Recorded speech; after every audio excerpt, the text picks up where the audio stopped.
Welcome, I'm the Kaiju no Kami here at Denver Comic Con 2016. I'm here with author Ellie Ann. Hello, Ellie. Hi, it is so awesome to be a part of this. So you're having a lot of fun?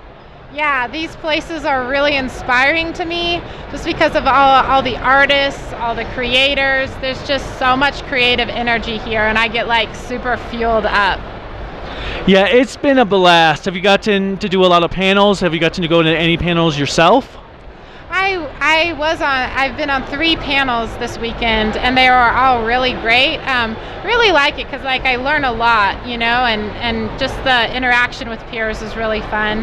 So, but then I've also been at my booth, and so just to be able to talk to the readers and then especially the young writers, like that's my favorite thing about the con. So what got you into writing?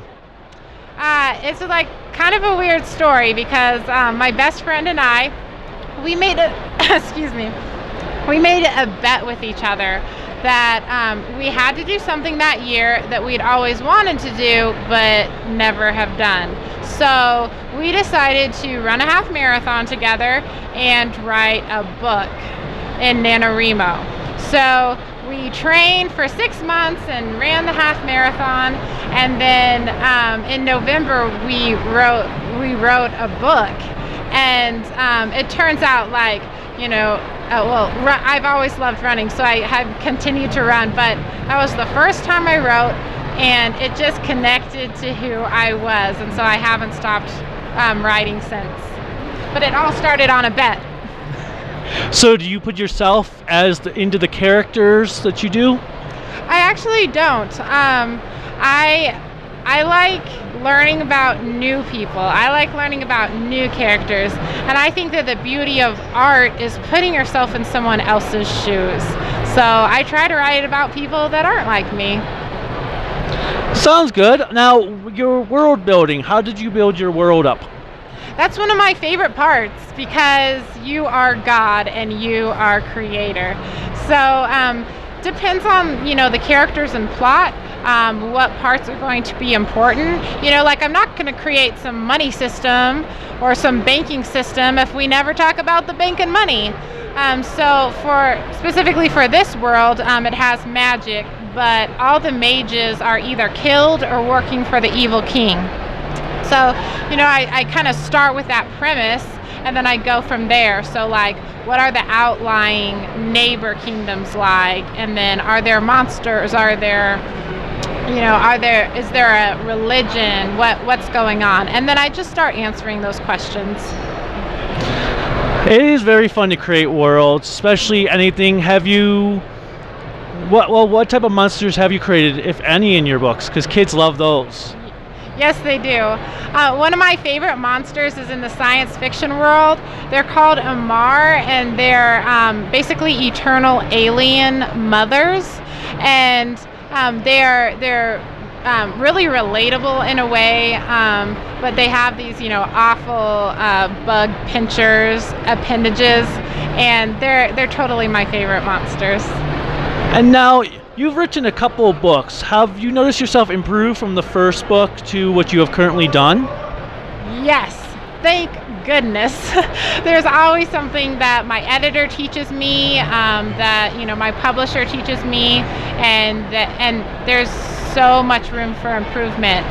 Writing never gets easier, but I hopefully get better at it. In fact, that's one of my goals as a writer. You know, it's not about the numbers because I can't control that. It's not about, you know, the reviews because I can't control that. My goal as a writer is to be better every time. And do you find yourself having less revisions to do the more you go along? Yes, technically. You know, as far as grammar, you know, I've just been able to learn so much from my editors, but I really can't see an improvement because there's always something that I'd forgotten and I have to revise in the story. So this last book, I completely finished it, and then when I got to the end, I realized an epiphany came to me, and I'm like, oh my gosh, this is a subplot that I need to add, and so I had to go through the entire thing and add a subplot. See, kids, a lot of times even adults have to revise their work or realize they forgot something and have to go back and add it later. That's so true. So, what can you, for those that are trying to be authors and writers themselves, what words of advice can you give them? Number one is start small. Picture yourself, training physically. So you aren't going to be able to run a mile the first time you try. You might be able to run about 8 blocks and then walk the rest of the mile. So for me, when I was starting out, I would set the timer for 15 minutes. That's it, 15 minutes. And I would force myself to sit in that chair and write for 15 minutes. Well, it's like a muscle. Once I started writing for 15 minutes every single day, it started to get easier, and I would write for 30, and my brain just was able to kind of click once I sat down on that chair.